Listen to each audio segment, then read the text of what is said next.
sommes des Spartiates!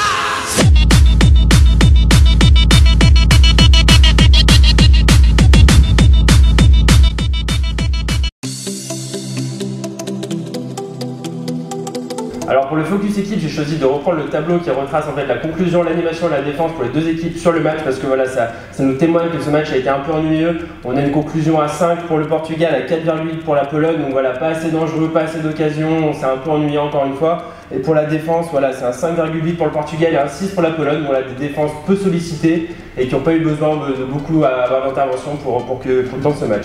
Pour le focus joueur, j'ai forcément pris Renato Sanches parce que voilà, je pense que ça a été le meilleur Portugais. On lui a mis une note de 6,4. On a senti que c'était seulement lui qui pouvait faire la différence. On a beaucoup de phases d'animation, on a aussi 5 récupérations. Donc voilà, vraiment le meilleur Portugais et qui a vraiment pris le rôle de Ronaldo dans cette équipe sur le match d'hier soir.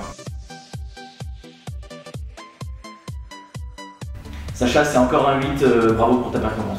Un 8, bon fond, bonne forme. Un 8 pour moi aussi, c'était très bien.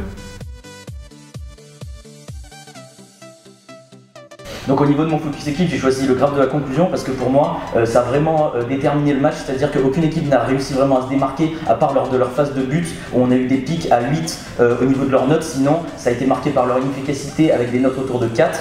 Et pour mon focus joueur, c'est évidemment Renato Sanches, ce jeune de 18 ans qui est convoité et qui a été recruté par le Bayern, qui a été très percutant surtout en première mi-temps.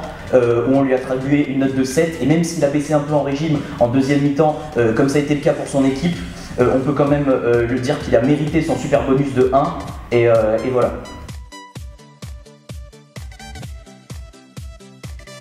Alors Paul, ce sera un 7, c'était bon mais c'était beaucoup trop court. Pour moi c'était un 6, c'était bien mais c'était un peu court sur le focus équipe. Ouais, 6 aussi, c'était bien, mais voilà, ça aurait mérité un peu plus de précision.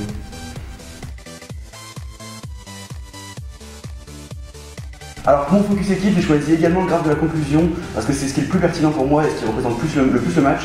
On a eu un match très verrouillé des deux côtés, très fermé, donc un peu ennuyé forcément, et ça se ressent dans les notes de conclusion des équipes, puisque 5 pour le Portugal et 4,8 pour la Pologne. Donc très peu d'occasions franches avec beaucoup de déchets techniques.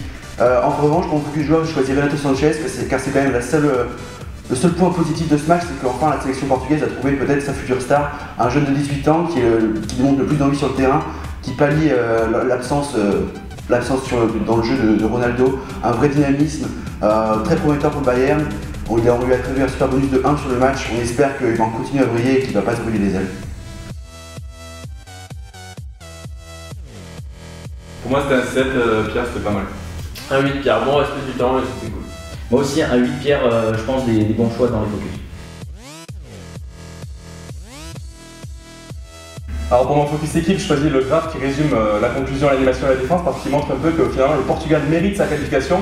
Pourquoi? Parce que déjà en conclusion, on relève 4 tentatives dangereuses et un but contre seulement un but pour la Pologne.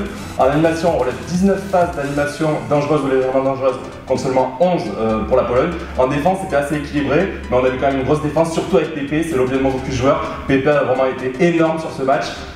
Il a été vraiment monstrueux en deuxième mi-temps avec 5 points en défense, donc 6 interventions défensives décisives. Et notamment celle en fin de match qui permet d'une occasion de but qui vaut donc un plus 2. Il a vraiment été énorme, il a fait bien un super bonus de 1 sur la deuxième mi-temps, donc 1 sur le match et finalement 6,2 sur 10, donc c'est le deuxième joueur portugais. Alors pour moi, ça sera un 8, voilà, c'est bien, c'est bon timing et en plus j'ai bien aimé la transition. Un 8 aussi, j'ai trouvé tes informations pertinentes. Moi ce sera un 9, j'ai bien aimé le fond, j'ai surtout apprécié la forme.